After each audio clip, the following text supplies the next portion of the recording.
Hey everybody, it's another Divinity Original Sin board game mechanics overview. We're going to talk about the player board. The player board. So you saw that I've got this big player area in front of me. I've got a big player board and a series of cards laid out around it. And player boards have kind of four main sections. There's a cooldown track at the top for your skills, that's where you play cards during combat. Action points, which will tell you how many things you can do when it's your turn during combat. There's a reference sheet in the middle for all of the basic actions and turn process. And then the bottom has all of your equipment slots for all the items and weapons and so on that you're carrying. Now, in addition to that, there's also you have a couple of other cards and you can place them wherever you want. One is your character's origin story, which has your origin keywords, and a description on the back of their backstory. Some of them I'm sure you already know from the video game.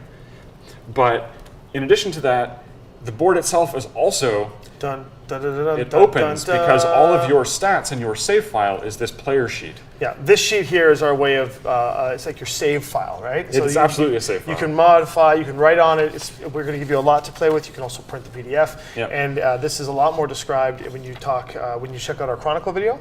But it has all of your stats recorded so you can put it away, you can put your game away, and then you can rebuild the game and go right back to where you left off with your friends. And the important part about this is it lets you write down everything you found and unlocked.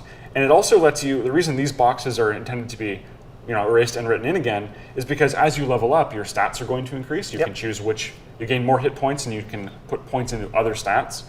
And then you also can tally your total resistance. So if you're wearing a helmet, an armor, and 2 rings, rather than having to tally all of those stats individually, you can just add the total together and put it in there. Right, like there's examples for... And further to that, when we talk about statuses, there's a really handy way that your status is just docked to this to modify your stats.